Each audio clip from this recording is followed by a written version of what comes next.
I could have your attention here in the Media Center, we are joined by today's race-winning driver, the Iowa Corn 350, powered by ethanol, William Byron. William, how nervous were you there on those final few laps?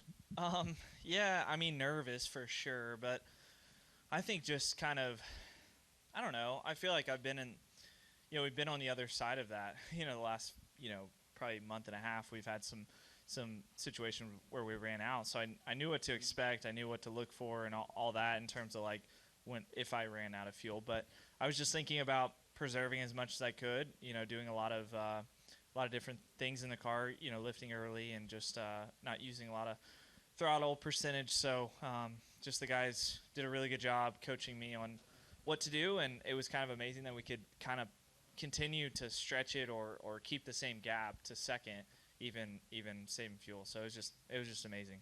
We're going to open the floor for questions. If you have a question, raise your hand. We're going to start with Bob. Bob Pockers, Fox Sports. For confidence-wise or feeling better about the playoffs, did you need a win or did you need a win by fuel mileage just to know that you can do it? Right.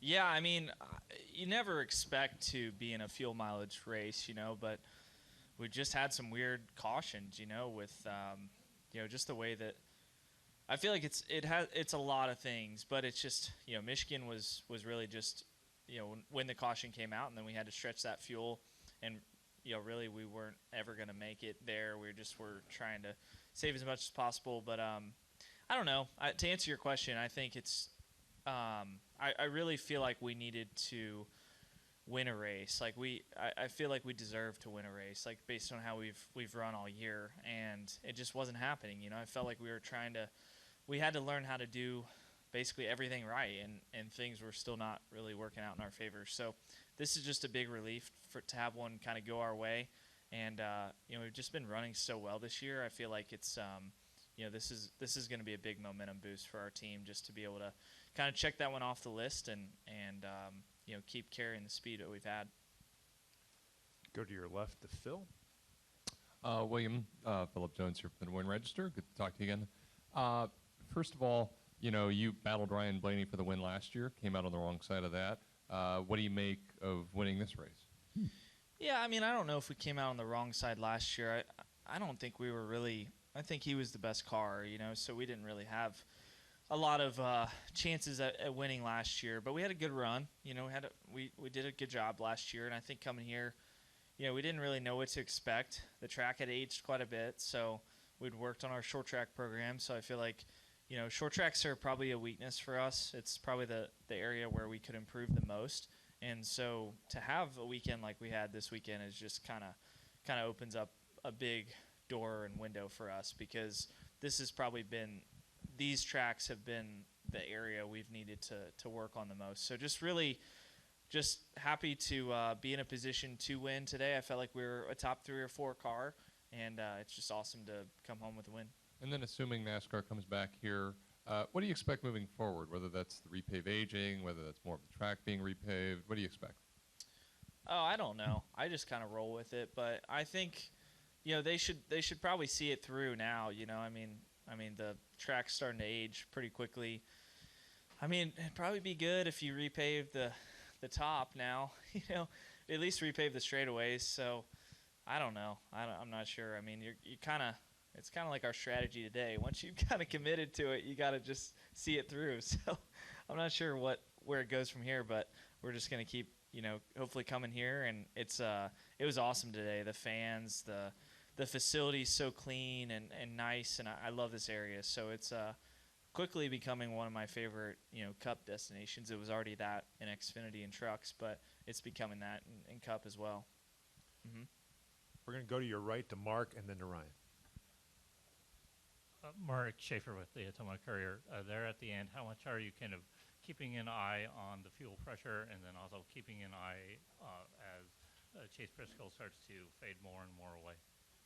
Yeah, I didn't really understand, if those guys were saving fuel as well, because I just kept saving more fuel, and I kept getting a gap, and I was like, man, this is kind of weird. So, yeah, I just think about some of the races we've been on the wrong side of this year, and usually someone's catching us at the end and we're having to hold them off. So to be on the other side of it this time and be pulling away and saving fuel was awesome. I was just hopeful that we can save enough. So Rudy was coaching me on how much to save, and I hadn't really gotten any warnings in the car. So he told me I had a lap on the switch. So I felt like if I could get off of 4, come into the white, I could win the race. So that's kind of what was in my head, and that was mostly true. I mean, I got around and did a burnout, and still, I would say at the tail end of the burnout, had the fuel pressure come up. So I don't know how many laps that would have been, but it's just awesome. I mean, the guys have worked super hard on the strategy side of things, and to see it all come together today like it did, and kind of honestly in the reverse fortune of how it's gone, it was pretty cool. And also, now that you've won here in all 3 series, how special is this place for you, having a victory in all 3 series? Yeah, I mean, it's very special. I mean, when I look back at, when I'm done racing, I'll probably look back at some of these tracks and be like, man, I love that track, or I love this one. They always ask you in Q&As like what your favorite track is, and I always say Darlington, because that's really where my love for racing came, is just driving by Darlington every summer. My family and I, we'd go to Myrtle Beach, and so I would drive by that track. So that's always held the most meaning to me personally, like inside. But there's certain tracks that I've had a lot of success on, and like the funny backstory with this place, and kind of Pocono ropes into that as well, is when I was a kid, like I was the iRacing schedule would always line up with the racetracks in the summer, and that's when I'd have the most time to iRace was in the summer. So I would race this track a ton on iRacing. So I feel like that's why it's been a good track for me, is I just have thousands of laps kind of in my head of how the rhythm of this place goes. And even with repaves and everything, I feel like I just spent so much time, as a 14-year-old, 13-year-old, just racing on iRacing on Iowa and Pocono. So I feel like those tracks in the summer, it honestly lines up pretty good. Those are usually our fastest tracks. Next to Ryan, then to Tim. Ryan Kemna, the racing experts. Track position seemed to be the moral of the story today. You were mired back in traffic after you did your last pit stop, and a bunch of those cautions happened. What was going through your mind during that whole series of events? Yeah, I mean, I knew, and we talked about it after practice. There wasn't a ton of fall off in the tire. With it, you could really kind of run for 30 laps. You could continue to run faster. So, there were several factors in that, but I knew like within the top 2 or 3 positions, it was going to be a battle of track position. But for us, we were kind of running, I think, about around 5th to probably 5th, and we got that caution during the green flag cycle. Kind of put us back to like 15th, 16th. We got the lucky dog, which was good, and then and we got up to 10th. And when we got to 10th, we were like, okay, we're kind of up against guys who are going to take tires. And so we flipped the stage and got 4 tires. It wasn't really a call for, track position. It was really a call to have, tires to be on offense for the 3rd stage. And that was all going to plan, and that ended up being our last pit stop. So kind of crazy that was our last pit stop, but just the way that the cautions fell, it kind of forced our hand to continue to stay out, and we just went with it. Tim Moore, Motorsports Day. Congrats on the win, William. When Rudy was in here, he had mentioned as cautions continued to fall, he kind of got worried or had second doubts with how the last month and a half had, that things just weren't going to go your way. I'm wondering, behind the wheel, if you had any worries perhaps there in the closing portions. I had my doubts, like when the last caution came out, and I was kind of thinking under caution, like I had my doubts, but I think it was replaced with, okay, just do everything you can do and see how it works out. What gave me confidence was that we had checked the box on all the, communication of how it was going to go. So we knew how the end of the race was going to play out. Like, we knew, okay, that restart, get the lead, here's how it's going to play out. We're going to be, a certain amount of laps short, and we'll try to save that. So, I don't know. It was pretty clear for me. I mean, I think I had my doubts, like I said, under caution, but I feel like our communication and strategies has gotten way more clear over the last couple months, just with some of the things we've been through. And you mentioned you were surprised there just late that nobody was catching you while you were saving gas, and you said it made it somewhat easier for you. But when you get to that late portion, just how hard is it for you to kind of turn your brain and say, all right, I've got to back off and save to get to the end, even though you want to get to the line first? Just how hard is it to kind of change that momentum?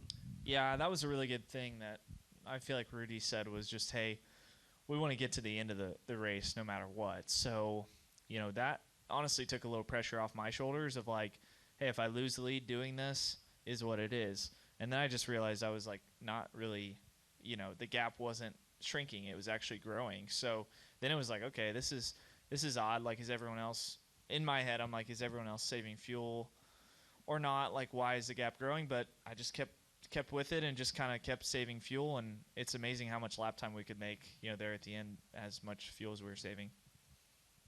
Go next to Wyatt. Howdy, William. Wyatt Watson, frontstretch.com.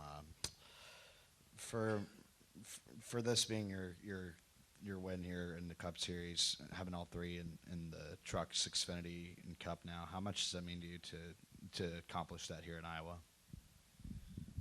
Yeah, I mean, I think it means a lot to my dad, honestly. He loves this place, and he, I definitely think he'll enjoy, kind of, like, that was one of his, like, encouragements towards me throughout the weekend. He's like, man, go for the trifecta. So I hadn't thought about it till now, really, but it's definitely going to be special long term. It's something I'll definitely look back on. And in the moment, though, I think it's all about, what we're doing this season, and to get a second win on the year is really awesome for our confidence as a team and going forward. Were you satisfied with the overall racing when you came through the pack? Were you satisfied with the racing product overall? It was about what I expected. I mean, it was tough to pass. The tires are really on edge. I mean, I think the tire is hard, and it probably has to be because the surface is fast in the middle of the corner. So you just really, on entry it's tough. So yeah, I mean it's on the edge, which is something.